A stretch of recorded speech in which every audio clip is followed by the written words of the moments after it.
दिखा स्क्रीन? ये सर दिख रहा है। सर आज यहाँ साउंड वाइब्रेट हो रहा है। नहीं, 2 आदमी का बस आ भी यहाँ कर दे सही है। ये सर वही प्रॉब्लम होगा। हाँ, अब नहीं करेगा। मल्टीपल जब होता है ना ऑन, तब वो इको करना शुरू करता है। एक बार में 2 आदमी अगर रहता है तब वो प्रॉपर्ली काम करता है। जैसे आज भी ये दे रहा है मैसेज कि it's look like internet connection is very unstable, जबकि ऐसा है नहीं। कनेक्शन जैसा कल था वैसा ही आज भी है, स्पीड ये वही सर है। इसका कुछ ठिकाना नहीं रहता है, कभी वार्निंग देता है, कभी वार्निंग नहीं देता है। मैं तब तो सर लाइटो नहीं दिया, काटे हुए था रात में, जो काटा सो अभी तक दिया नहीं। अच्छा, आंधी जो है उसका कट गया होगा। ये सर बारिश हुआ है, आंधी हुआ है। हाँ, तो यहाँ दिया है सुबह 9 साढ़े 9 बजे यहाँ दे दिया था, साढ़े 9 के आसपास। यहाँ भी कल अभी आता दिया है। है, जस्ट 10 मिनट पहले। अच्छा, तो कल हम जो पढ़ा रहे थे वो तो लोकल सिस्टम पे से फाइल था, लेकिन उसको हम ट्रांसफर कर दिए हैं फिर सर्वर पे। और आज जो उसका मेल आया हुआ है देवता का, उसको पहले हम डाउनलोड कर लेते हैं। 2 प्रोग्राम है इसका, operation on stack and link list. अच्छा, ये डबल लिंक लिस्ट है और स्टैक है।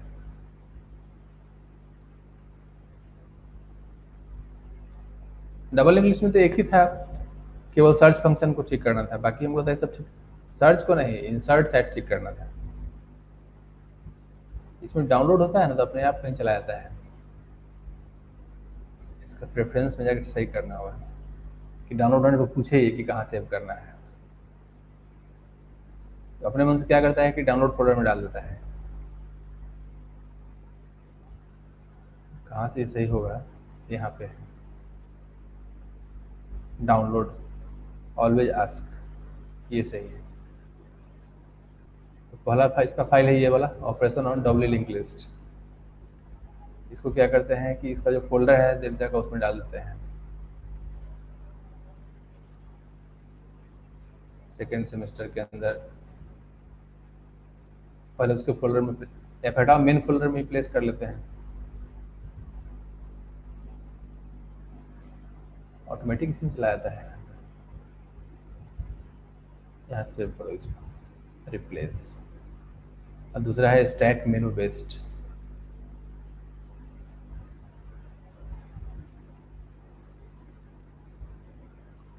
ये तो नया प्रोग्राम है स्टैक मेनू बेस्ड। इस दोनों फाइल को जो है ना सर्वर पे ट्रांसफर कर देते हैं।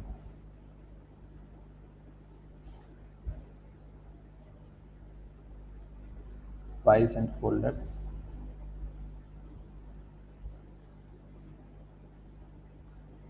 होम के अंदर, सीसीपी लिनक्स के अंदर।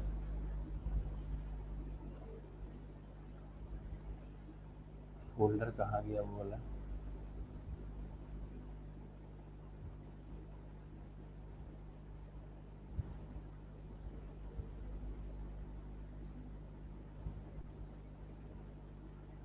इस पर फोल्डर दिख नहीं रहा है।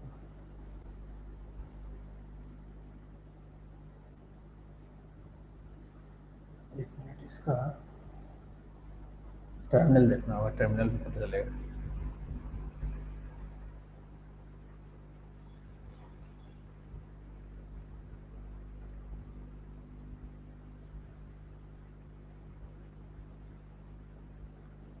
कनेक्शन लॉस्ट, इसका मतलब है कि ये काम नहीं कर रहा है। फिर से इसको ओपन करना होगा।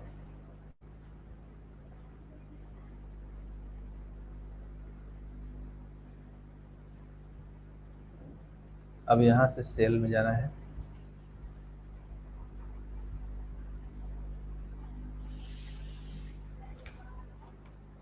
फिर होम के अंदर सीसीपी लिनक्स के अंदर यहाँ पे जिप फाइल होना चाहिए, एमसीए सेकेंड सेमेस्टर, तो अनजिप एमसीए।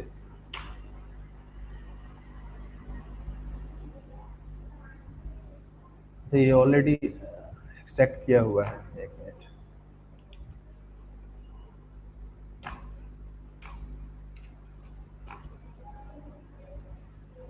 ऑलरेडी एक्सट्रैक्टेड है। जब ऑलरेडी एक्सट्रैक्टेड है तो फिर यहाँ नाम इसको दिखाना चाहिए था ना, files and folders.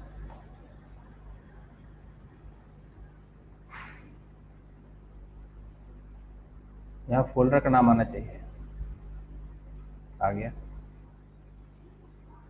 Main folder में ही जो है ना दोनों प्रोग्राम को प्लेस कर लेते हैं। अपलोड करना है एमसीए सेकेंड सेमेस्टर में, ये दो फाइल जो है ये जाएगा, इसमें एक फाइल इसमें ऑलरेडी है। Overwrite it, yes. यहाँ दिखाता रहता है कितना फाइल अपलोड हो रहा है। दो टास्क था, एक टास्क कंप्लीट हो गया। अब इसको जो है ना सेल पे जा करके,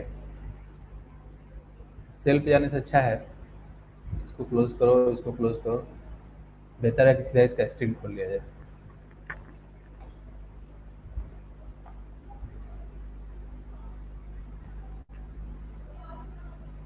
अब ये जो दिख रहा है ना स्क्रीन, ये फिर सर्वर का स्क्रीन है। आज देखते हैं इसका क्या परफॉर्मेंस रहता है। इसका जो अपना टर्मिनल है, इसमें जाना होगा उस फोल्डर के अंदर,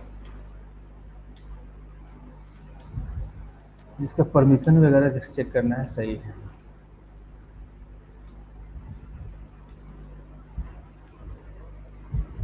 इसमें बहुत सारा फाइल ऐसा हो गया ना इसका परमिशन रूट हो गया है, तो रूट वाला सही नहीं है। ये होना चाहिए सीसीपी लिनक्स नाम से होना चाहिए। इसको पहले हम कमांड चला के ठीक कर देते हैं। एक मिनट, मेन फोल्डर का क्या परमिशन है ये भी चेक करना जरूरी है।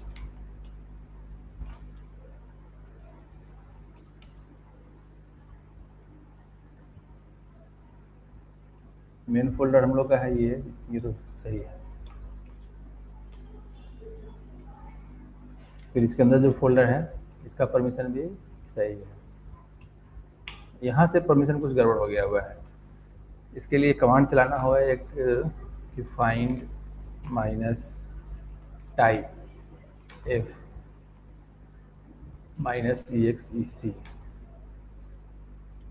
ch मोड 644 करली ब्रैकेट ओपन क्लोज। ये काम करना होगा रूट से, इस काम को करना होगा रूट से। रूट से करने के लिए sudo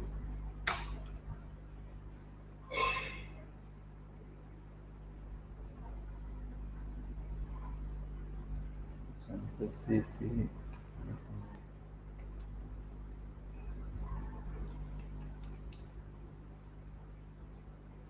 नहीं काम किया, sudoers में नहीं है, ls etc के अंदर su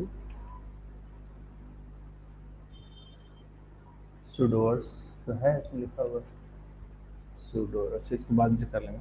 अभी क्या करते हैं कि पहले रूट से लॉगिन कर लेते हैं।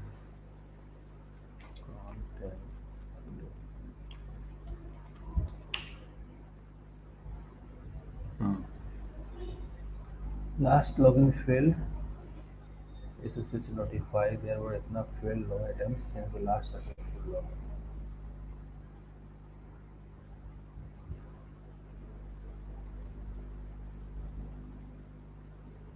अच्छा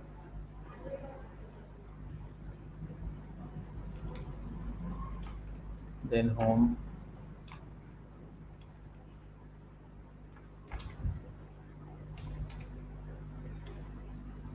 यहाँ परमिशन सही करना था। इसको लिखना होगा कमांड हमको कि find minus type F minus EXEC ch mode 644। उसी तरीके से दूसरा एक सेट करना होगा डायरेक्टरी के लिए।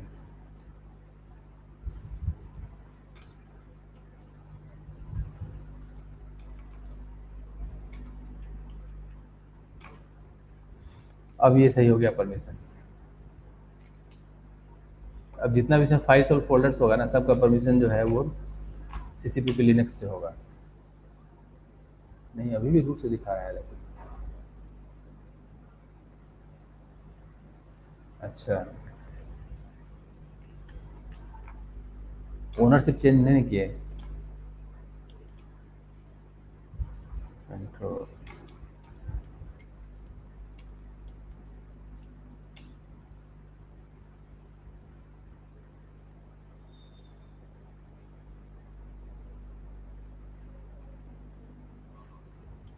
एक कमांड इसमें था, यहाँ क्या करना होगा कि अब फाइंड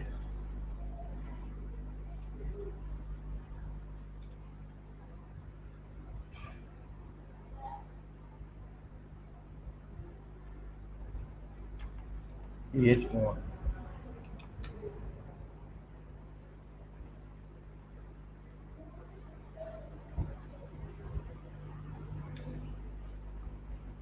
सिंपली ये ऐसे काम कर जाएगा कि cd home cpp linux mca chd2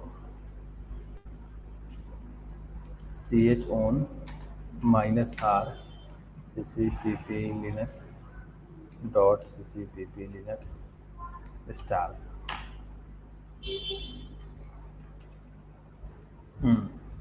अब रिकर्सिवली जो है ना सबका चेंज हो गया वो।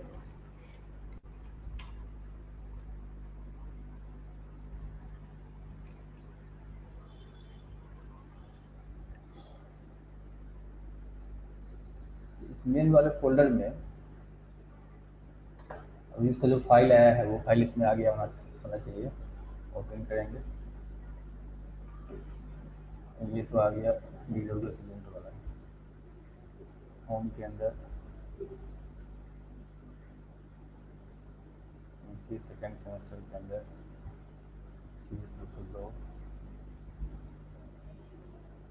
लास्ट मॉडिफाइड से इसको सॉर्ट कर लेते हैं। एक फाइल ये वाला है ऑपरेशन ऑन WS, इसमें लास्ट फंक्शन में केवल चेंज करना था, बाकी सब इसका सही था।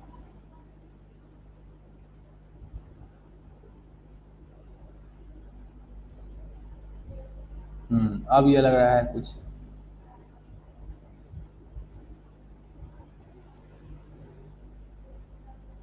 अभी भी जैसे यहाँ पे ये लिखा हुआ है इंसर्ट, तो उसमें आ गया एक तो एलिमेंट है, एक पोजीशन है। अच्छा, उसके अलावा एक प्रीवियस है और एक करंट है। पोजीशन का अगर लेस देन 0 है तो ये है, इतना तो ये है। अगर ये 0 है तो उस केस में एक नया पॉइंटर डिफाइन किया न्यू नोड नाम से। हालांकि पता है ये अभी काम कर जाता है, ये अलग बात है, लेकिन सी का जो स्टैंडर्ड अप्रोच है ना उसमें ये है कि फंक्शन के शुरू में ही जो है ना सारा वेरिएबल या पॉइंटर जो उसको डिफाइन कर लेना चाहिए। दूसरी बात ये है कि नोड के लिए मेमोरी लोकेट करने के लिए हम लोग के पास ऑलरेडी एक पॉइंटर है, ग्लोबल पॉइंटर, जिसका नाम है नोड। उस पॉइंटर का भी यूज़ कर सकते थे, न्यू नोड डिफाइन करने का कोई मतलब नहीं था। ये अननेसेसरी है। ये दोनों जो है ये सही है, क्योंकि प्रीवियस नाम का कोई पॉइंटर पहले से नहीं है, करंट नाम का कोई पॉइंटर पहले से नहीं है। तो यहाँ ये जो डिफाइन किया हुआ है कि double link list new node, ये पॉइंटर अननेसेसरी है, क्योंकि ऑलरेडी हमारे पास एक पॉइंटर है जिसका नाम नोड है, उस पॉइंटर का ही हम यूज़ कर सकते हैं। फर्स्ट का वैल्यू अगर नल है तो उस केस में ये एम्प्टी लिंक लिस्ट सही है।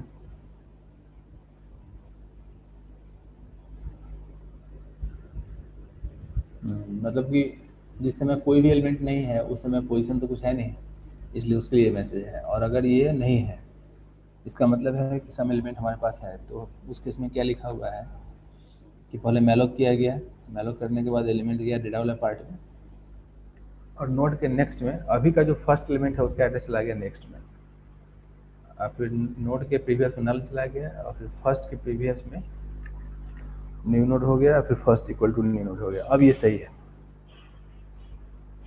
ये स्टेटमेंट सही है। इसमें सेकंड पॉसिबिलिटी ये है एल्स वाले पार्ट में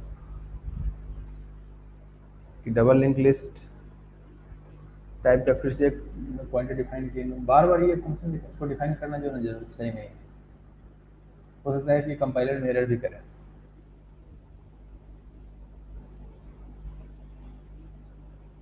I equal to 0 while I is less than position minus 1 and temp is not equal to null, temp equal to temp का next first equal to null if temp is not equal to null, तो temp जो है वो हमारा हो जाएगा last element. हालांकि already हमारे पास एक पॉइंटर है जिसका नाम लास्ट नाम का पॉइंटर है, तो हम चाहते थे उसी पॉइंटर को हम यूज कर सकते थे।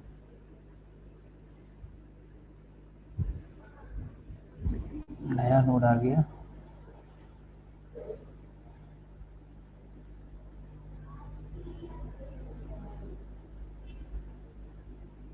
यहाँ लास्ट यूज किया हुआ है position equal to count minus 1 वाले केस में।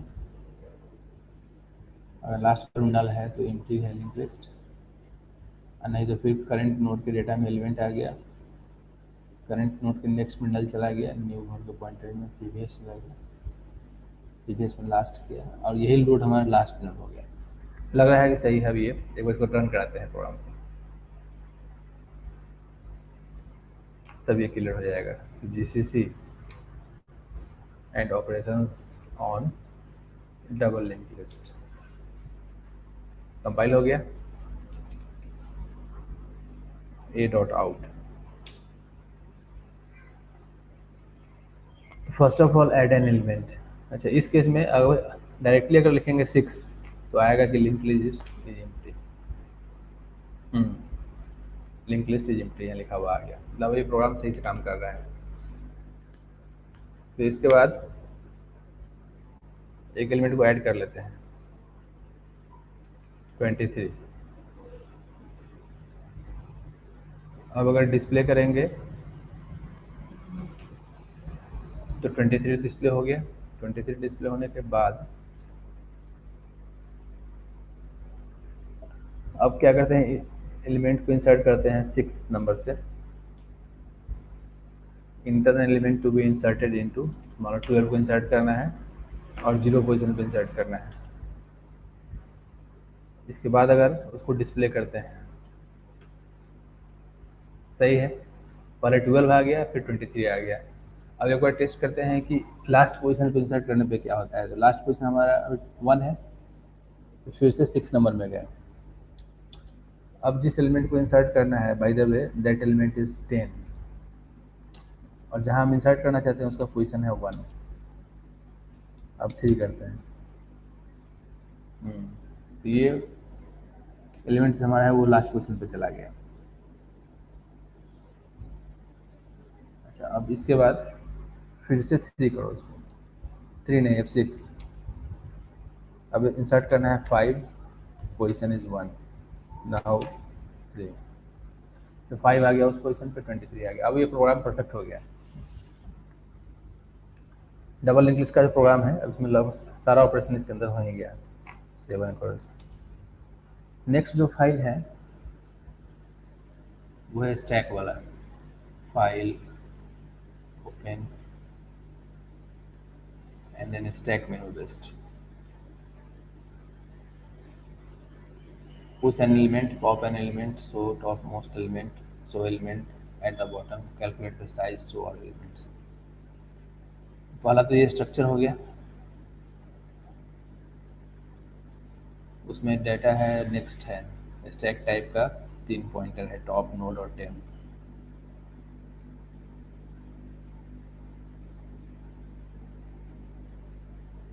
अब ये सही लग रहा है, इसलिए सही है, ये जो शो टॉप है ना, ये क्या करेगा कि टॉप एलिमेंट को वहाँ से रिटर्न कर देगा, इसलिए इसका रिटर्न टाइप इंटीजर है।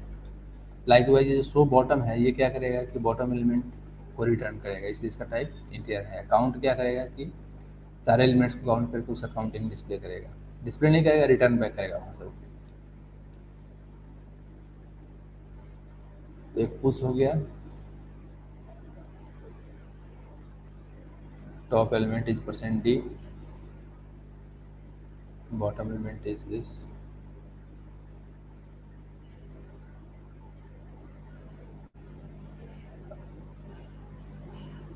अभी भी एक प्रॉब्लम है इसमें थोड़ा सा।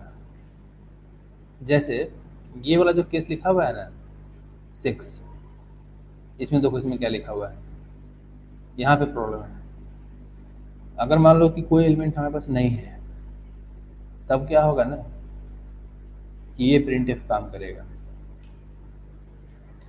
Empty stack. ये अलग बात है कि उस केस में, लेकिन उस केस में भी ये फंक्शन कॉल हो जाएगा। ये अलग बात है कि ये फंक्शन कुछ डिस्प्ले नहीं करेगा, लेकिन फिर भी ये फंक्शन कॉल हो रहा है, क्योंकि ये फंक्शन जो है ना ये outside the if else statement लिखा हुआ है। लॉजिकली क्या होना चाहिए कि ये फंक्शन तभी कॉल होना चाहिए जब हमारे पास एलिमेंट है, अदरवाइज फंक्शन कॉल होने का कोई मीनिंग नहीं है। तो इसके लिए इसको करली ब्रैकेट यहाँ यूज करना सही होगा, curly bracket opening and then curly bracket closing. Output wise कोई अंतर नहीं है, आउटपुट वाइज दोनों सेम ही है जो पहले था, लेकिन अंतर कि अब क्या हो गया ना कि जिस समय हमारे पास कोई एलिमेंट नहीं है उस समय केवल ये प्रिंटफ काम करेगा, that's all.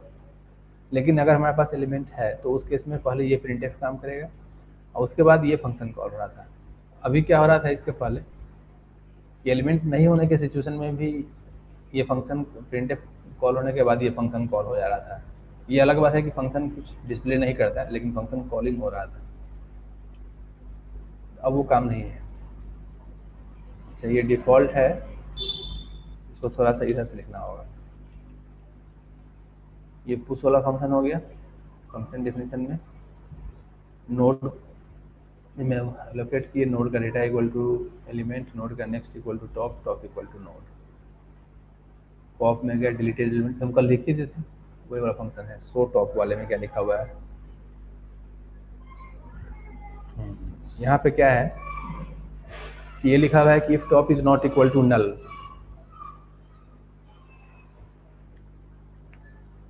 If top is not equal to null then return top का डेटा। ये तो सही है, लेकिन अगर टॉप का वैल्यू नल है तो क्या होगा,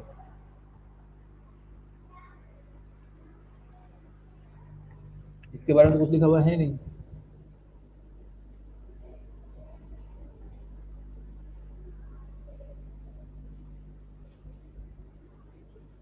कुछ ना कुछ उपाय उसका भी होना चाहिए ना।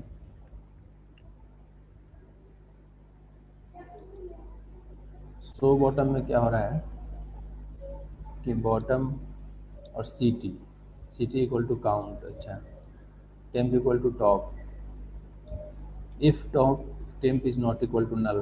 देखिए फिर यहाँ भी सेमीकोलन क्यों लगा हुआ है, यहाँ पे इफ के बाद कहीं सेमीकोलन लगता है, ये स्टेटमेंट तो यहीं पे एंड कर गया ना, ये भी मिस्टेक है। तो अगर टॉप का टेम्प वैल्यू नल नहीं है तो हम लोग क्या कर रहे हैं कि while C T is greater than 1, temp equal to temp arrow next and C T minus minus.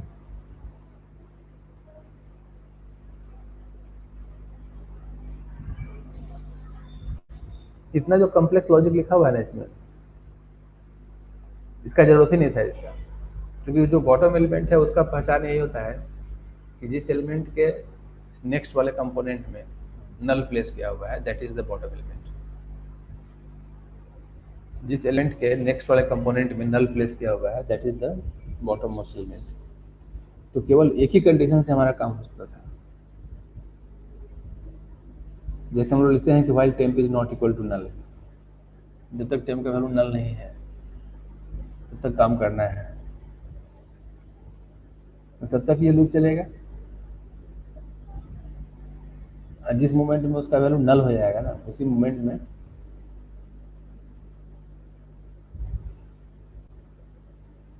उस मोमेंट में जो मेरे पास डेटा आ रहा है उस डेटा को कैप्चर करके और उसको वहां से रिटर्न बैक कर देना है। इसको भी थोड़ा सिंप्लीफाई करना पड़ेगा।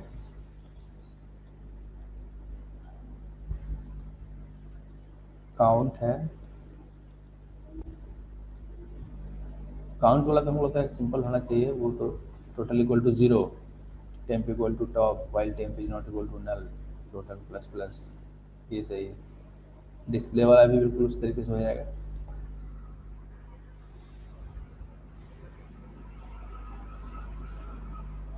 एक बार इसको पहले रन कराते हैं स्टैक मैनिफेस्ट को।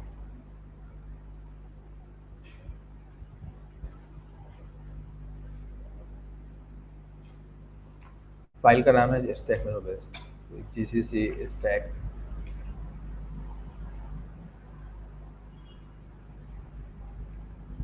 मेनू best.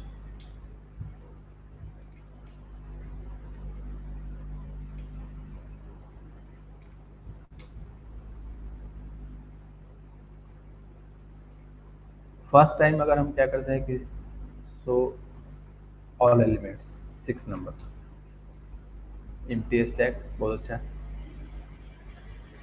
So top most element 3 number, ये भी एम्प्टी स्टैक, मतलब सब चेक किया हुआ है। अब फर्स्ट एलिमेंट को पुश करते हैं, जैसे पहला एलिमेंट गया स्टैक में 12 गया। अभी अगर हम चेक करेंगे कि टॉप मोस्ट एलिमेंट कौन सा है, तीसरा नंबर, तो इस केस में ये दिखाएगा कि 12 इज द टॉप एलिमेंट, सही है। और शो ऑल एलिमेंट्स करने पे 6 नंबर चॉइस जो है वो एक एलिमेंट है 12 डिस्प्ले कर दिया। फिर से एक एलिमेंट को और पुश किया, मान लो सेकेंड एलिमेंट जो उन्हें पुश किया वो था 10, फर्स्ट एलिमेंट है 12, सेकेंड है 10। अब अगर शो करते हैं सबको, पहले वाला एलिमेंट चला गया नीचे, बाद वाला एलिमेंट आ गया ऊपर, इसलिए ये स्टैक हो गया। फिर से एक पुश करो 8, अब इसको डिस्प्ले करते हैं 6 नंबर, 8 जो है सबसे ऊपर आ गया और उसके नीचे है 10, उसके नीचे 12। अच्छा, इस मोमेंट में अगर टॉप एलिमेंट को डिस्प्ले करना है 3 नंबर चॉइस को, तो टॉप एलिमेंट इज 8, एकदम सही, top element is 8। So element at the bottom 4, तो बॉटम एलिमेंट हमारे पास कौन सा होना चाहिए अभी, सबसे लास्ट एलिमेंट, सबसे लास्ट एलिमेंट है 12, बॉटम एलिमेंट इज 12, ये भी सही है। Then calculate the size of stack,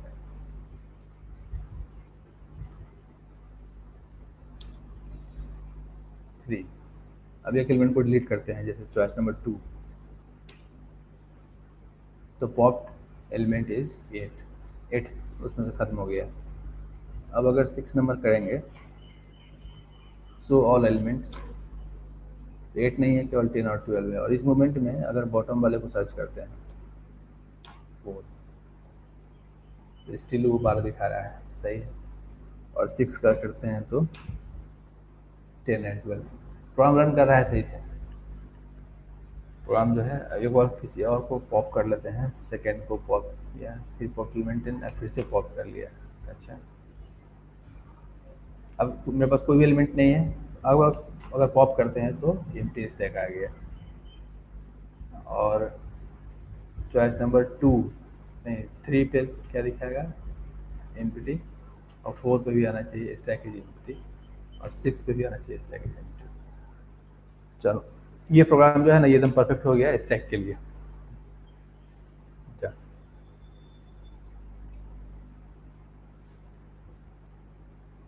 right में तो मैं चला गया भाई,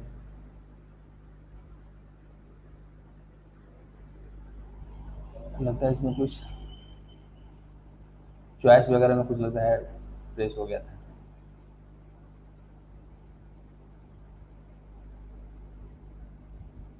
मैं दिखा नहीं रहा, लेकिन खैर हटाओ। स्टैक जब बन गया ना, तो क्यू बनाने में कुछ भी नहीं है, क्यू जो है वो एकदम बिल्कुल वही है जो सिंगल लिंक लिस्ट है, बस केवल उसका नोमेनक्लेचर का केवल अंतर है। उसको मैं लिख देते हैं कि क्या उसका मीनिंग है। आज जो फाइल बनाएंगे पीडीएफ का, उसमें हम इस दोनों फाइल को इंक्लूड कर देंगे। हालांकि हमको अभी भी लग रहा है कि इसमें ये जो फंक्शन है शो बॉटम, ये कुछ ज़्यादा ही कम्प्लेक्स हो गया हुआ है। मतलब इतना जो इफ के अंदर फाइल लगा हुआ है, इतना करने का चक्कर नहीं है, सिंपल लॉजिक से भी ये हो सकता है ये। बाकी फंक्शन तो सही है, बाकी फंक्शन में कोई दिक्कत नहीं है।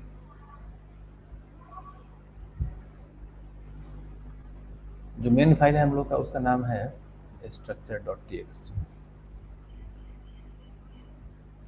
ये वाला फाइल जो है मेन फाइल है।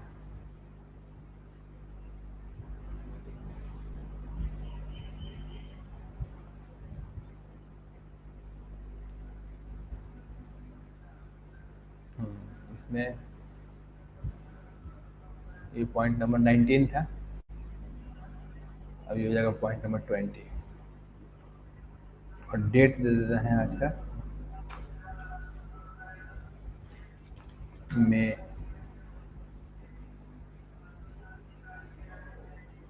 28।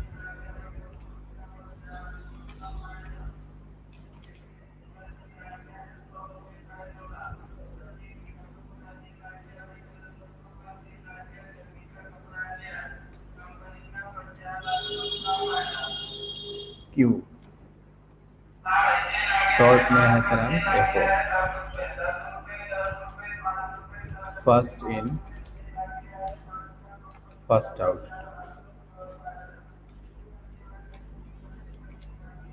इसमें ऑटो सर्च नहीं कर रहा है, ऑटो सर्च इसके बाद सेट नहीं किया हुआ है क्या? एडिट प्रेफरेंस,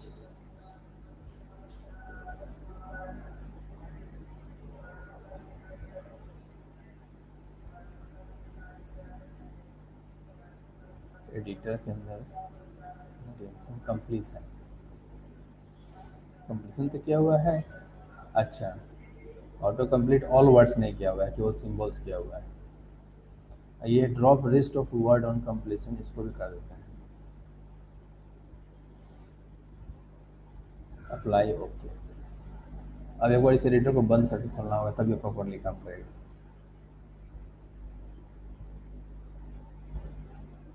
बंद नहीं हुआ।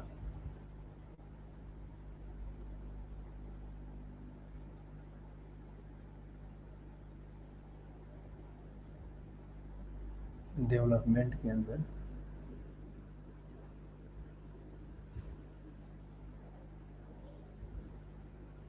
ये वाला फाइल, हाँ यहाँ से अब इसको ऑटो सेस्ट करना चाहिए। फर्स्ट इन फर्स्ट आउट, मतलब ये जो कंसेप्ट है ना, ये क्यू का उल्टा है। क्यू में क्या होता है कि दो इंड है, मतलब स्टैक में क्या होता है कि दो इंड है, एक इंड हमारा टॉप है और एक बॉटम है, और उसमें बॉटम वाला एंड जो है हमेशा वो क्लोज रहता है और टॉप वाले एंड से ही सारा का सारा काम होता है। क्यू वाले में जो है ना, इसमें दो एंड है, एक फ्रंट है और एक रियर है। क्यू का कंसेप्ट जो है बिल्कुल वही है, जैसे हम लोग कहीं पे किसी बैंक में गए या कहीं और गए, कोई काम करना है, तो काम करने के लिए जो आदमी वहाँ क्यू लगाता है, तो वहाँ भी दो तरह का उसका एंड होता है, एक उसका फ्रंट होता है, एक उसका रियर होता है। फ्रंट का मतलब हो गया कि जो आदमी फ्रंट पे है उसका काम सबसे पहले होगा, और जो आदमी रियर पे है उसका काम सबसे बाद में होगा। उसके अलावा कोई नया आदमी अगर आएगा तो फ्रंट पे नहीं जाएगा, वो हमेशा रियर में जाएगा वो।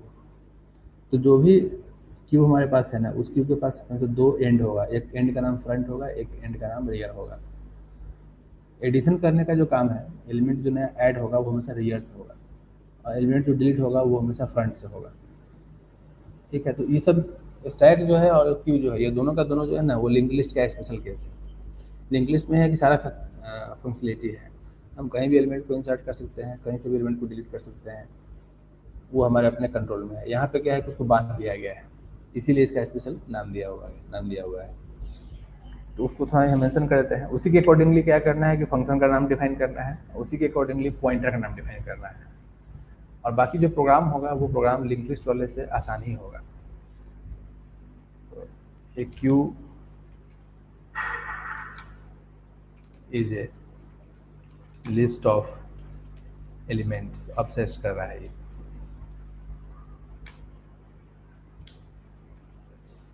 Having two ends, front end rear. दो इसके पास एंड है, एक फ्रंट है और एक रियर है। New elements are added from the rear end, या फिर added to the rear end, and existing elements can be deleted from the front end.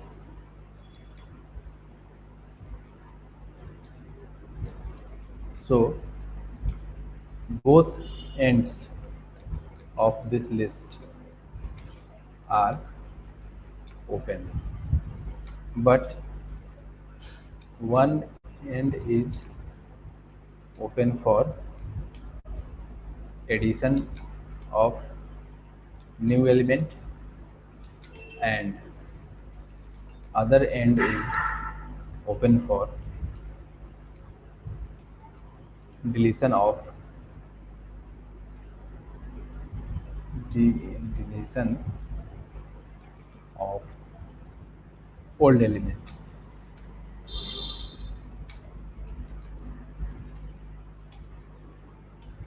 The end which is open for addition of new element is known as rear end, and the end which is open for deletion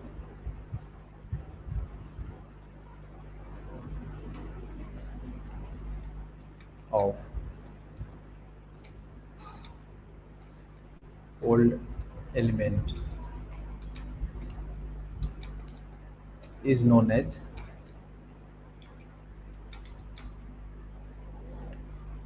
front end. बस यही इसका इसी चीज का ध्यान रखना है इसमें बस और कुछ नहीं. सो टू इम्प्लीमेंट, अच्छा पॉइंटर का जो सिस्टम है वो कैसे होता है कि फ्रंट वाला जो एलिमेंट है ना वो कंटेन करता है अपने से नेक्स्ट वाले का एड्रेस, फिर मतलब सेकेंड एलिमेंट का एड्रेस कंटेन करेगा, फिर सेकेंड जो है थर्ड का एड्रेस कंटेन करेगा, just like link list. So the element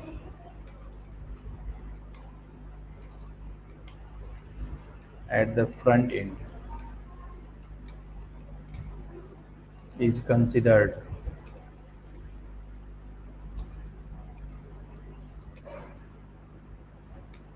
as the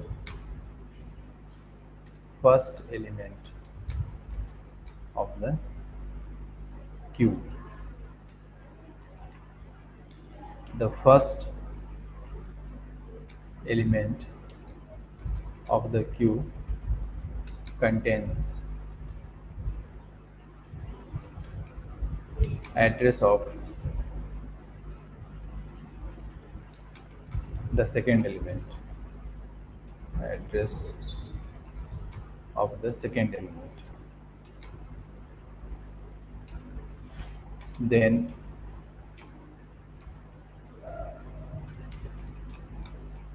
the second element contains address of third element and so on. इस तरीके से वो आगे बढ़ता जाता है. The rear element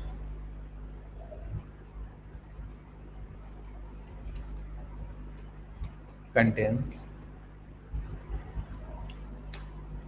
null, so it does not point to the next element. तो इसको बनाने के लिए जो बनाएंगे डेटा स्ट्रक्चर उसका नाम कर देंगे क्यू टाइप. इसे यहाँ लिखेंगे कि typedef struct and then queue type. जैसे वहाँ था स्टैक टाइप उस तरीके से ये हो जाएगा क्यू टाइप. फिर इसके अंदर दो कंपोनेंट, एक कंपोनेंट हो जाएगा डेटा नाम का और दूसरा हो जाएगा कि struct queue and then pointer next semicolon और फिर curly bracket closed and then queue type. ये हो गया स्ट्रक्चर. जो पॉइंटर बनाना है, पॉइंटर का भी नोमेनक्लेचर करना है इसके हिसाब से, जो इसका टर्मिनोलॉजी है। तो क्यू टाइप का जो है ना, एक पॉइंटर तो बनेगा नोड नाम का, जो करंट नोड के एड्रेस को कंटेन करेगा। एक पॉइंटर बनाना होगा जिसका नाम होगा फर्स्ट नाम का, फ्रंट नाम का, और एक पॉइंटर बनाएंगे जिसका नाम होगा रियर नाम का, जो सबसे लास्ट एलिमेंट को पॉइंट करेगा। और एक अलग से पॉइंटर रख सकते हैं हम लोग टेम्प नाम का, टेम्पररी काम करने के लिए। सारा ऑपरेशन इसका वैसे ही है जैसे सिंगल लिंक लिस्ट का है। अंतर क्या है कि सिंगल लिंक लिस्ट में ये जो फ्रंट है इसका नाम फर्स्ट होता है, और ये जो रियर है उसका नाम लास्ट होता है। बाकी वहाँ भी नोड नाम का पॉइंटर है, वहाँ भी टेम्प नाम का पॉइंटर है। तो फंक्शंस वगैरह जो है वो एग्जैक्ट सेम रहेगा उसी तरीके से। जैसे एक फंक्शन इसमें बनाते हैं एलिमेंट को ऐड करने के लिए, तो उसका नाम हम लोग देंगे जैसे वही ऐड नोड, डिलीट नोड, इस तरह कुछ नाम दे सकते हैं। तो void ऐड नोड, इसमें एक आएगा एलिमेंट इंटीजर टाइप का, एक ही आर्गुमेंट इसमें पास होगा जिसका नाम होगा एलिमेंट।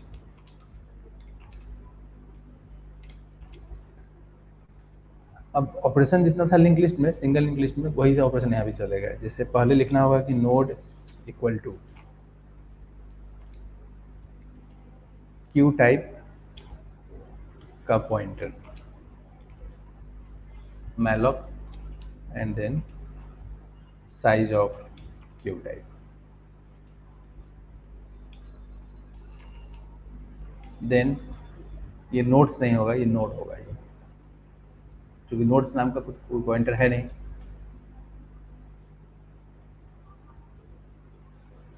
सेफ्टी के लिए प्रैक्टिस में हमेशा होना चाहिए कि जब भी हम लोग मैलॉक करें तो मैलॉक करने के बाद चेक कर लेना चाहिए कि नोड का वैल्यू अगर नल आ गया, इसका मतलब मेमोरी एलोकेट नहीं हो पाया किसी कारण से, तो इस केस में आगे बढ़ने का कोई मतलब नहीं है। यहीं पे एक मैसेज डिस्प्ले कर देना है कि printf could not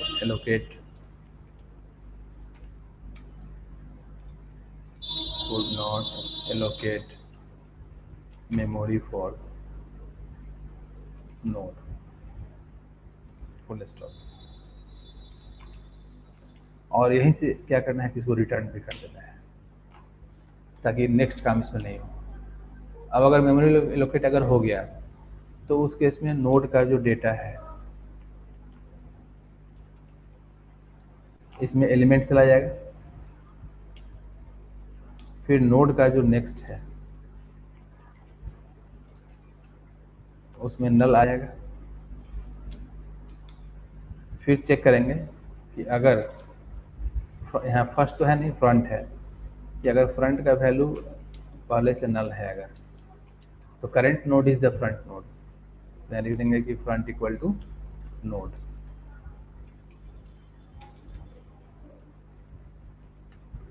और नहीं तो रियर के नेक्स्ट में अभी जो नोड हमारे पास आया है उसके एड्रेस को वहाँ प्लेस कर देना है। और फिर क्या करना है कि अभी जो नोड हमारे पास आ गया, now this is the rear node, so rear equal to node.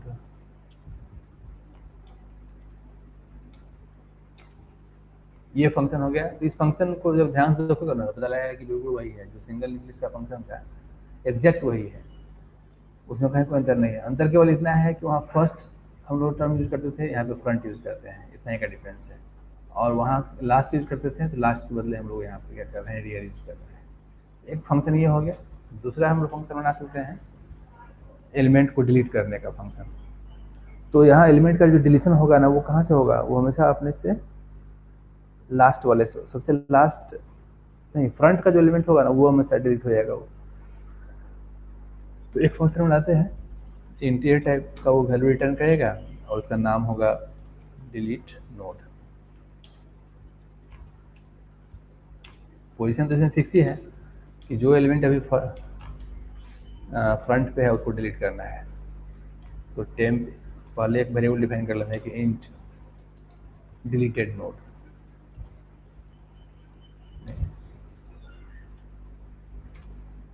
Deleted element जैसे कल किए थे उसे। Then temp equal to front, and deleted element equal to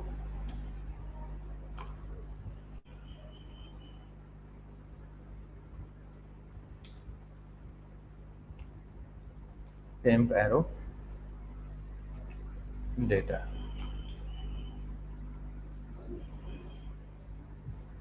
तब फिर क्या करना है कि फ्रंट इक्वल टू फ्रंट का next, front equal to front arrow next, then free temp and then return deleted element.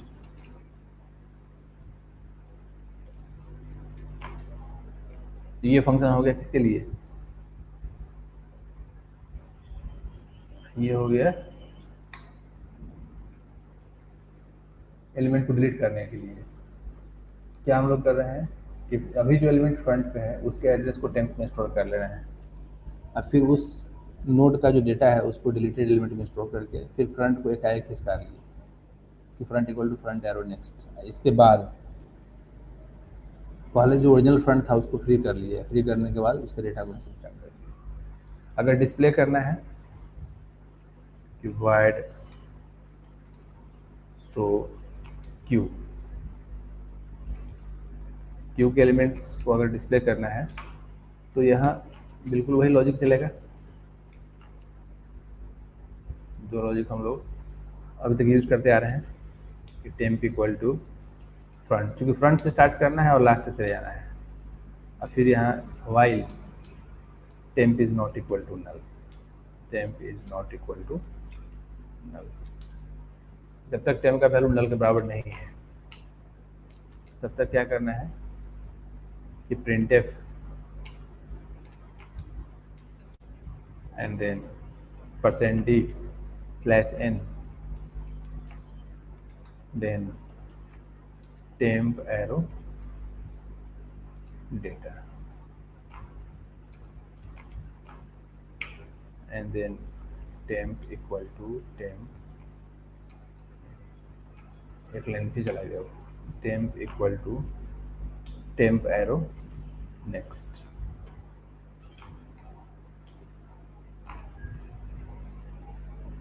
बस यही लूप जो है ना इस सारे एलिमेंट्स को डिस्प्ले करता हुआ चला जाएगा।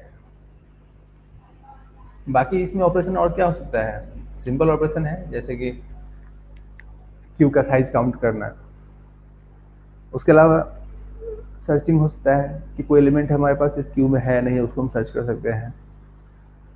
फिर अपने मन से इसमें हम और भी कुछ मेनू वगैरह ऐड कर सकते हैं कि अभी कौन सा एलिमेंट है जो कि फ्रंट पे है, अभी कौन सा एलिमेंट है जो कि रेयर पे है, वैसा कौन सा एलिमेंट है जो कि क्यू के मिडिल में है, अगर उसको निकालना है तो टोटल साइज निकालने के बाद उसका मिडिल पोजीशन निकाल करके तब फिर उसको वहाँ डिस्प्ले कर सकते हैं। इस तरह का जो है ना एक छोटा सा मेनू बनाया जा सकता है। मेनू ऐसा होना चाहिए कि ऊपर लिखा हुआ आएगा क्यू मेनू,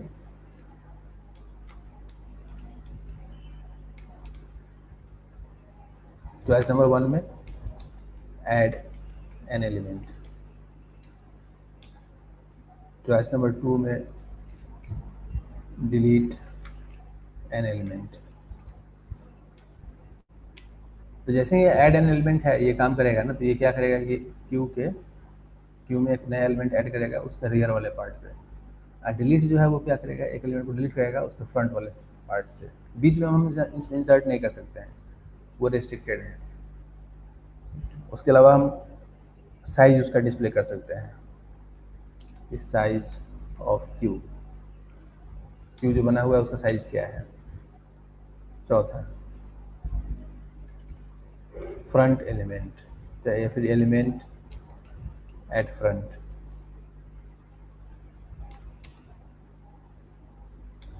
पांचवा एलिमेंट एट रियर। छठा element in the middle.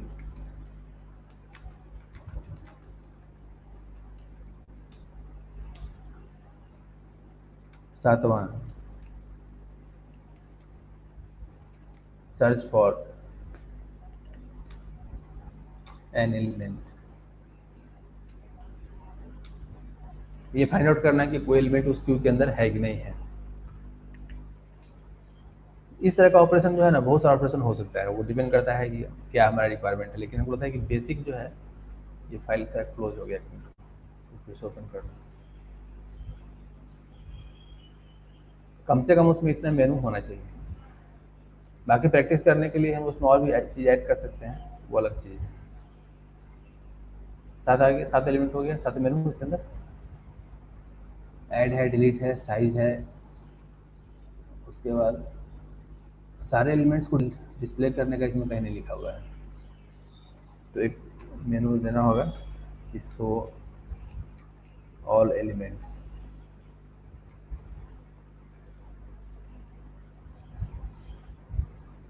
Element in front, element in rear, element in the middle, search for an element and then show all elements. काफ़ी है, 8 फंक्शन अगर हो गया तो बहुत ज़्यादा कम नहीं है। Then inter your choice,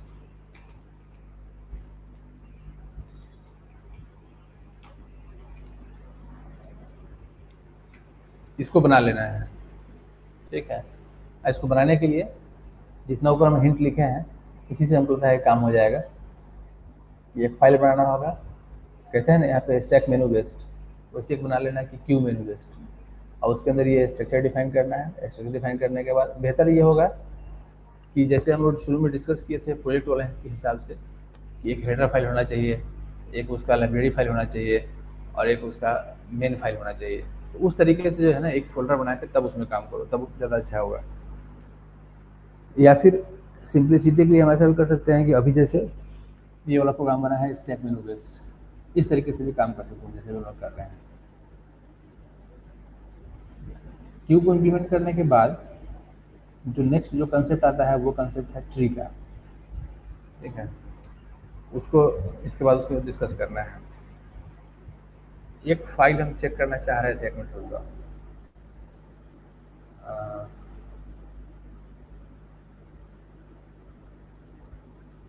file यहाँ पे है कि नहीं,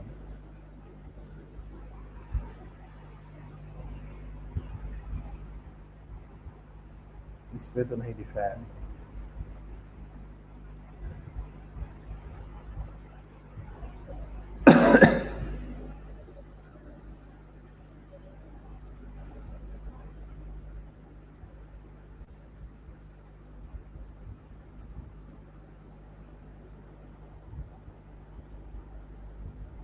इसके फाइल्स एंड फोल्डर्स में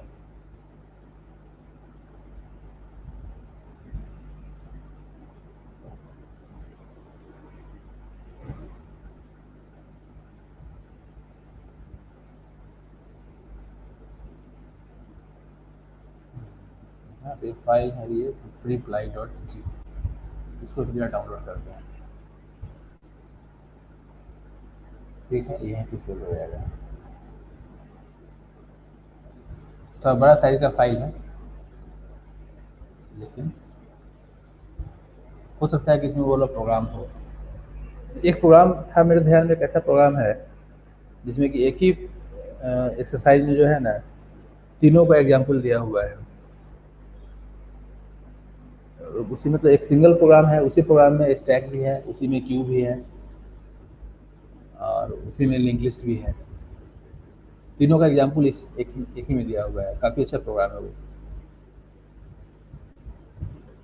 अगर वो मिल जाता है तो उसको भी बना के देखना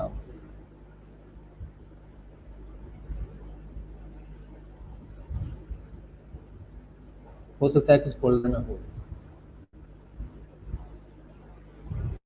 स्टैक और क्यू के बाद का जो कंसेप्ट है ना, वो कंसेप्ट आएगा ट्री का। तो ट्री जो है वो भी एक तरह का डेटा स्ट्रक्चर है। उसका यूज हम लोग कब करते हैं कि जब हमारे पास जो वैल्यू है ना, उसमें जब हायरार्की का जो कंसेप्ट आता है ना, तब वहाँ पे ट्री हम यूज करते हैं। हायरार्की का मतलब क्या होता है, लेवल होता है कि कौन किसके ऊपर है और कौन किसके नीचे है। उसका सबसे अच्छा एग्जाम्पल जो है वो फोल्डर का है, कि किसी भी ऑपरेटिंग सिस्टम में अगर हम लोग काम करते हैं तो उस ऑपरेटिंग सिस्टम में हमेशा एक रूट डायरेक्टरी होता है, और उस रूट के अंदर फिर दूसरा भी फोल्डर होता है, फिर उसके अंदर फिर सब फोल्डर है, उसके अंदर फिर सब फोल्डर है। फोल्डर के अंदर फोल्डर, फोल्डर के अंदर फोल्डर का जो कंसेप्ट है ना, ये कंसेप्ट जो है काफ़ी अच्छा है, इसको इम्प्लीमेंट करने के लिए ट्री का यूज़ किया जाता है। इस चीज़ पे हमेशा हम लोग काम करते हैं। या फिर जैसे मान लो कोई ऑर्गेनाइजेशन है, तो उस ऑर्गेनाइजेशन में भी नहीं है कि वहाँ भी एम्प्लॉय का अपना एक हायरार्की होता है कि ये एम्प्लॉय अपर लेवल पे है, ये एम्प्लॉय मिडिल लेवल पे है, ये एम्प्लॉय जो है लोअर लेवल पे है। तो वो लेवल जो डिफाइन किया जाता है ना, वो लेवल डिफाइन करने का लॉजिकल उसका तरीका होता है कि कैसे उसको डिफाइन किया जाए। उसी चीज़ को इम्प्लीमेंट करने के लिए ट्री बनाया गया है। क्योंकि जनरल लाइफ में ट्री में भी वही कंसेप्ट है कि जहाँ कहीं भी पेड़ होगा तो वहाँ पे उसका अपना एक रूट होगा, फिर उसका अपना डिफरेंट डिफरेंट ब्रांच होगा, फिर ब्रांच के अंदर फिर सब ब्रांच होगा, उसके अंदर फिर से सब ब्रांच होगा। तो ब्रांच जो है वो रिकर्सिव है, जैसे एक ट्री के अंदर एक ही रूट, लेकिन उसके अंदर बहुत सारा ब्रांच है। अब ब्रांच भी इस तरीके से है ना कि एक ब्रांच फिर दूसरा ब्रांच, उसके अंदर फिर तीसरा ब्रांच, उसके अंदर फिर चौथा ब्रांच, कोई उसका लिमिट नहीं है। सबसे लास्ट में उसका लीफ है। लीफ का मतलब हो गया कि उसका पत्ता, उसके बाद आगे कुछ नहीं है। तो एक एंड उसका जो है ना रूट है और दूसरा एंड उसका जो है लीफ है। और रूट और लीफ के बीच में बहुत सारा ब्रांच है। कितना ब्रांच होगा इसका कोई लिमिट नहीं है, वो डिपेंड करता है कि क्या उसका स्ट्रक्चर है। तो वही चीज़ हम लोग यहाँ भी यूज़ करते हैं। कंप्यूटर में भी जब डाटा स्टोर करते हैं तो वहाँ भी क्या करते हैं, फ़ोल्डर बनाते हैं, उसके अंदर फिर से फ़ोल्डर बना लेते हैं, फ़ोल्डर के अंदर फिर से फ़ोल्डर बना लेते हैं। एक फ़ोल्डर के अंदर फाइल भी रहता है, फ़ोल्डर भी रहता है, फाइल भी रहता है, फ़ोल्डर भी रहता है। पेड़ में भी वही कहानी होता है कि एक जो उसका ब्रांच होता है ना, उसके पास अपना लीफ भी होता है, उसका पत्ता भी रहता है, और प्लस फिर से नया वहाँ एक ब्रांच भी रहता है। तो ये जो नेचर है ना, ये नेचर हमारा है रिकर्सिव नेचर। रिकर्सिवली ट्री का जो प्रोग्राम बनाएंगे, वो प्रोग्राम बेसिकली क्या होगा कि वो रिकर्सिव प्रोग्राम होगा। रिकर्सन का कंसेप्ट हम बताए हुए हैं, जिसे हम फंक्शन बता रहे थे कि वैसा फंक्शन जो अपने आप को कॉल करे, that is known as a recursive function. तो ट्री को इम्प्लीमेंट करने का जो प्रोग्राम बनेगा, उस प्रोग्राम में जितने भी फंक्शंस होंगे, चाहे उसमें एलिमेंट को ऐड करने का फंक्शन हो, या फिर एलिमेंट को डिस्प्ले करने का फंक्शन हो, या इवन एलिमेंट को काउंट करने का फंक्शन हो, हर फंक्शन जो है ना रिकर्सिव फंक्शन होगा। क्योंकि विदाउट रिकर्सन वहाँ आगे बढ़ना मुश्किल काम है। तो रिकर्सन का जो कंसेप्ट है, उस कंसेप्ट को थोड़ा सा रिवाइज कर लेना होगा। उसका जो प्रोग्राम इसके ऊपर हम लोग डिस्कस किए हैं, उस प्रोग्राम पे आना होगा। जैसे अभी जो हम लोग प्रोग्राम बनाए हैं स्टैक का या क्यू का या लिंक लिस्ट का, इसमें कहीं भी रिकर्सन इसमें यूज नहीं हुआ है, क्योंकि उसका रिक्वायरमेंट ही नहीं था। लेकिन अब जो प्रोग्राम बनाएंगे ट्री का, उसमें बिना रिकर्सन हम लोग आगे नहीं बढ़ सकते हैं। तो रिकर्सन को रिवाइज कर लेना है। प्लस फोल्डर का जो फिगर होता है ना, कि फोल्डर के अंदर सब फोल्डर और उसके अंदर फिर से सब फोल्डर। तो एक फोल्डर के अंदर फाइल भी हो सकता है और उसके अंदर सब फोल्डर भी हो सकता है। फिर जो नेक्स्ट सब फोल्डर है उसके अंदर फिर से फाइल हो सकता है, फिर से सब फोल्डर हो सकता है। इसी चीज़ को इम्प्लीमेंट करना है। उसको इम्प्लीमेंट करने का डिफरेंट डिफरेंट लॉजिक है। जैसे स्टैक क्या है, stack is a special type of link list. Q क्या है, Q is also special type of link list. उस तरीके से ट्री का भी बहुत सारा टाइप है। बाइनरी ट्री है, एवियल ट्री है, बाइनरी सर्च ट्री है। तो सब जो है वो ट्री का स्पेशल स्पेशल टाइप्स है। कुछ रूल लगा हुआ है, अगर ये रूल लगा दिए तो ट्री हमारा बाइनरी ट्री हो गया। बाइनरी ट्री में अगर ये रूल लगा दिए तो वो बाइनरी सर्च ट्री हो गया। ट्री में कुछ दूसरा रूल लगा दिए तो हमारा एवियल ट्री हो गया। ठीक है। तो डिफरेंट डिफरेंट टाइप का ट्री है। वो होना ये चाहिए कि उसका कंसेप्ट पता होना चाहिए कि क्या उसका रूल है, कैसे उसको फॉलो करना है। बाकी अंदर का जो स्ट्रक्चर है वो वही है कि स्ट्रक्चर डिफाइन करना है, पॉइंटर डिफाइन करना है, जितना हमारे पास पॉइंटर का रिक्वायरमेंट है उसको मेंटेन करना है। बाकी जैसे हम लोग स्ट्रक्चर बनाए हैं अभी स्टैक के लिए, क्यू के लिए, लिंक लिस्ट के लिए, इसी से मिलता जुलता स्ट्रक्चर बनाएंगे और उसको इम्प्लीमेंट करेंगे। इस फाइल में फोल्डर भी हम डाउनलोड कर रहे हैं, इसमें देखना चाह रहे हैं कि एक इसमें फाइल इसमें है कि नहीं।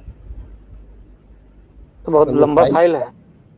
हाँ नहीं, असल में बहुत बड़ा फाइल है। ये जो हम पढ़ाते हैं जिस वेबसाइट से, उसमें जितना स्टूडेंट मेरा है ना, सबका फाइल यस इसमें सर। रखा हुआ है। सबसे ज़्यादा स्टूडेंट मेरे पास इसी साइट से आता है, प्री प्लाई से। ये जो साइट है ना, बड़ी अच्छा साइट है प्री प्लाई। तो एक साइट है टीचर ऑन, तो टीचर ऑन से बहुत सारा स्टूडेंट आता है। तो टीचर ऑन पे भी है, लेकिन इस पे ज़्यादा है। तो प्री प्लाई वाला का साइज थोड़ा ज़्यादा है। तो लगता है डाउनलोड हो गया ये। यस सर, कंप्लीट हो गया। लेकिन इसको पहले एक्सट्रैक्ट करते हैं। इसमें हमको यहाँ तक याद है कि एक इसमें एक स्टूडेंट था ऑस्ट्रेलिया का, लुई उसका नाम था। उसी लुई के फोल्डर में जो है ना वो होना चाहिए। डेटा से उसको पढ़ाए थे।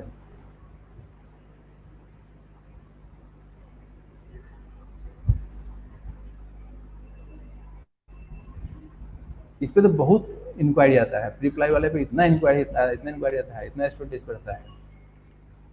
अभी इस पे एक स्टूडेंट है जो सिर्फ पढ़ रहा है, यूके का एक स्टूडेंट है, CD प्री अप्लाई है, उसका फोल्डर इसमें है कि नहीं? हाँ, लुई का फोल्डर है। इसमें कौन सा उसका टास्क है? जैसे एक ये है लिंक लिस्ट, ये तो मुझे बताया नहीं, वो वाला होगा लिंक लिस्ट, उसको बताया हमने। सर्चिंग का प्रोग्राम है, स्क्रीनशॉट है, रेक्टेंगल है,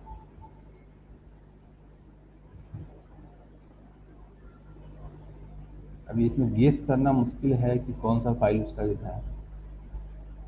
lab task 3, lab task 4, employ function call, link list concept में क्या है ज़्यादा देखा।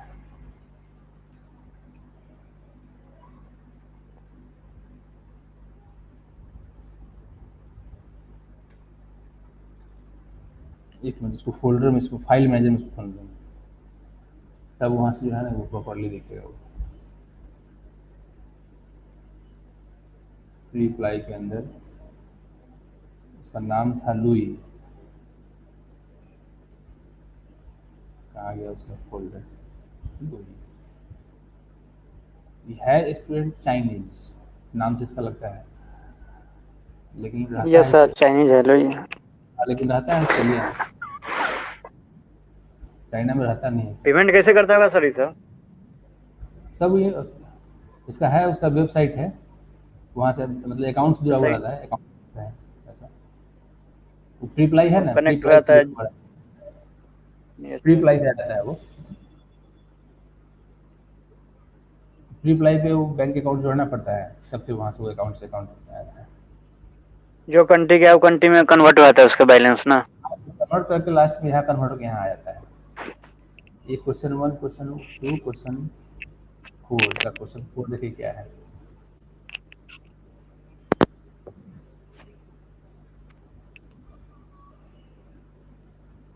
जैसे ये देखो, इसका एक प्रोग्राम यहाँ है कि write a C program that recursively reverses a link list using the following function reverse, rev reverse. जैसे रिवर्स क्या किया है ये लोग कि लिंक लिस्ट में जो है ना रिकर्सन लगा दिया है।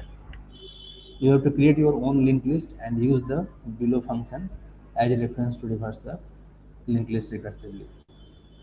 ठीक है, इतना हिंट दिए हुए है, जैसे हिंट दिया है कि एक फंक्शन बना दिया, इस फंक्शन को कहता है कि अपने प्रोग्राम, अपने लिंक लिस्ट के प्रोग्राम में उसको यूज़ करने के लिए। लेकिन हम जो दिखाना चाह रहे हैं वो ये वाला नहीं है। उसमें एक ऐसा प्रोग्राम था उसके पास जिसमें कि एक ही प्रोग्राम में जो है ना सब कुछ इम्प्लीमेंटेड था, मतलब उसी में स्टैक भी था, क्यू भी था, लिंक लिस्ट भी था, इसलिए हमको लग रहा था कि वो अच्छा है। वो लैब टास्क क्वेश्चन 4 जरा देखो क्या है।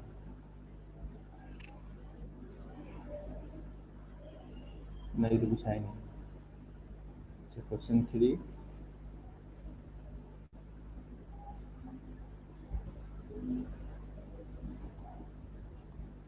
ये भी एक है,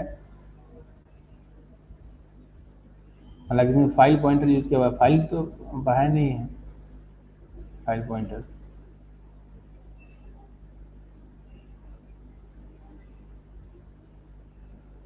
लेकिन विदाउट फाइल हैंडलिंग भी इसको किया जाता है। फाइल हैंडलिंग होना कोई जरूरी नहीं है उसमें। क्वेश्चन 1,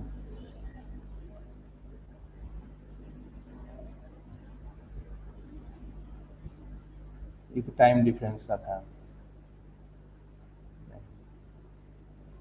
क्वेश्चन 2,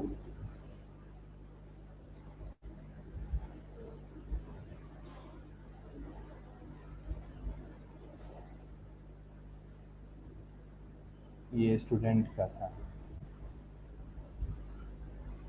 एक था उसमें कोई शॉप वाला उसका था।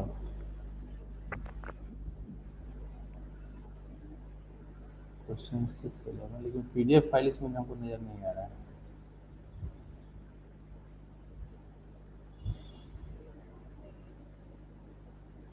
बाकी सब तो प्रोग्राम सब केवल है।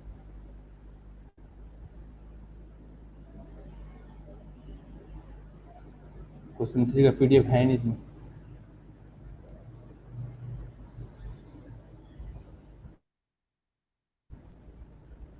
ये तो सब स्क्रीनशॉट है।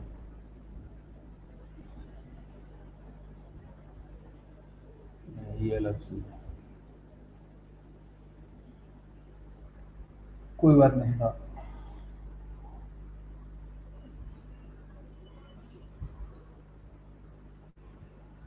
एक ये एम्प्लाई का क्यू का था, एम्प्लाई क्यू से library employee Q box.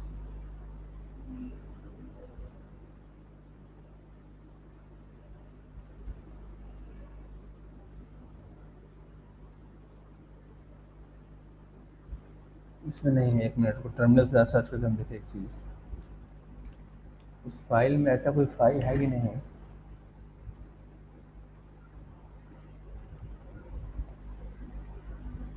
Grep, इसमें वर्ड हो सकता था, स्टोर,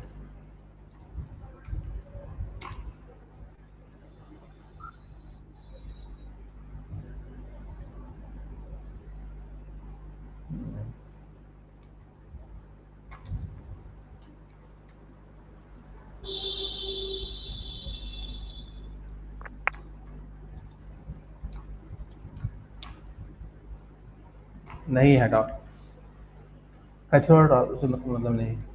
ये वाला जो फाइल जो है ना, इसी को हम अपलोड कर देते हैं। जैसे आज हम सर्च करेंगे कि कहीं सर्वर वगैरह पे कहीं अगर हो तो मिल जाए वहाँ से। तो वो एग्जाम्पल मेरे ध्यान में है कि काफ़ी इंटरेस्टिंग एग्जाम्पल है वो। एक ही एग्जाम्पल में जो है ना तीनों चीज़ इंटीग्रेट किया हुआ है, और उससे ये पता चलता है कि रियल लाइफ में जो है इसका कहाँ पे इसका यूज होता है, इसलिए उसको हम दिखाना चाह रहे थे। इसमें मिल नहीं रहा है फाइल। तो अभी क्या करते हैं कि आज नहीं रहने देते हैं, ठीक है, कल जो है ना ट्री का जो इम्प्लीमेंटेशन है कल बता देंगे। और प्रैक्टिस करने के लिए क्या करना है कि एज ए टास्क बस कुछ नहीं है, ये वाला जो प्रोग्राम है क्यूब वाला, इस प्रोग्राम को इम्प्लीमेंट करके कर लेना है कल के लिए। जितना मेनू हम लिखवाएं इसमें 8 मेनू, यही 8 मेनू उसके अंदर होना चाहिए क्यू का। तो क्या होगा कि क्यू वाला प्रोग्राम भी इम्प्लीमेंट हो जाएगा। और अभी हम क्या करते हैं कि सब फाइल को पीडीएफ में कन्वर्ट करके और उसको व्हाट्सएप वाले ग्रुप में हम डाल देते हैं। ठीक है, फिर ठीक। कल मिलते हैं उसके बाद। कल जो है ना, कल ट्री बनाएंगे कि ट्री को कैसे इम्प्लीमेंट करते हैं, उसमें एलिमेंट को ऐड करना, उसको ट्रेवर्सल करना, एलिमेंट को सर्च करना, या जो भी उसका ऑपरेशन हो सकता है। बस उसमें ध्यान ये रखना है कि रिकर्सन पे ही सारा उसमें कंसंट्रेशन होगा, रिकर्सन के बिना वहाँ पे कोई काम नहीं होगा, सब कुछ रिकर्सिवली करना है उसके अंदर। ठीक है, फिर ठीक। मिलते हैं कल। ये बना के हमको भेज देना क्यू वाला जो है। आज वाला वीडियो भी डाल देंगे थोड़ी देर में। ठीक है सर।